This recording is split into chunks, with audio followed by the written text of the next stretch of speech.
রাখি বন্ধন উৎসব বা রাখি পূর্ণিমা ভারতীয় উপমহাদেশের একটি উৎসব। এই উৎসব সৌভ্রাতৃত্বের প্রতীক। কবিগুরু রবীন্দ্রনাথ ঠাকুর এই উৎসবে সকল ধর্মের মানুষদের মধ্যে ভেদাভেদ ভুলে এক হওয়ার ডাক দিয়ে প্রচলন করেন। লেদার কমপ্লেক্স INTTUC এর উদ্যোগে পালিত হলো রাখি বন্ধন উৎসব।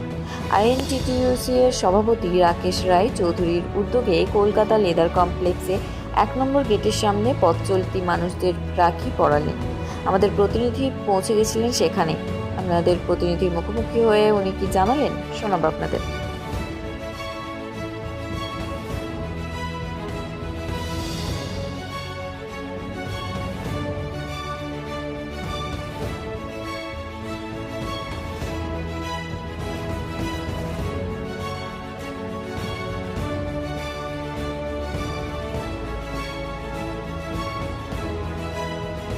এটাই তো আমাদের সম্প্রীতি, এটাই আমাদের মেলবন্ধন, যেটা আমাদের বাংলা আছে, অন্য কোনো রাজ্যে নেই। তো সব ধর্মের সমন্বয়ে মানুষকে নিয়ে, জাতি বর্ণ নির্বিশেষে সবাইকে নিয়ে আমরা রাখি বন্ধন উৎসব পালিত করছি একদিকে, আর একদিকে আমাদের আদিবাসী দিবস উৎসব পালিত হবে, সেখানেও যাব। এটাই আমাদের সাম্প্রদায়িক সম্প্রীতির মেলবন্ধন। এটাই বাংলার যিনি অগ্নিকন্যা, বাংলার উন্নয়নের কাণ্ডের মুখ্যমন্ত্রী মমতা বন্দ্যোপাধ্যায় একমাত্র আমাদের বাংলায় এটা শিখিয়েছে যে আমরা বাঙালিরা সব ধর্মের, সব জাতির মানুষকে সম্মান দিতে জানি আমরা, যেটা আমাদের নেত্রী বলেন যে ধর্ম যার যার, উৎসব সবার।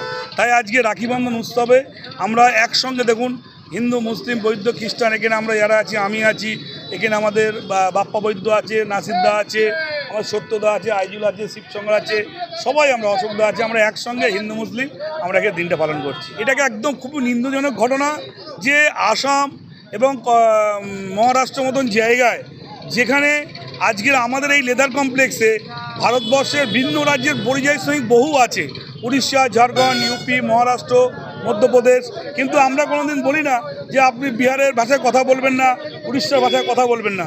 কিন্তু আজকে যে ঘটনা কর্ণাটক এবং আসামে ঘটাচ্ছে, আমরা এটা ধিক্কার জানাই, লজ্জাজনক ঘটনা।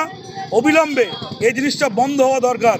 আমরা মনে করি যে আমরা ভারতবর্ষের একজন নাগরিক, বাংলার নাগরিক, এবং আমরা বাঙালি, এবং বাঙালিরা মাথা উঁচু করে, সর্বসময় মাথা উঁচু করে কথা বলে, আগামী দিনে মাথা উঁচু করে কথা বলবে।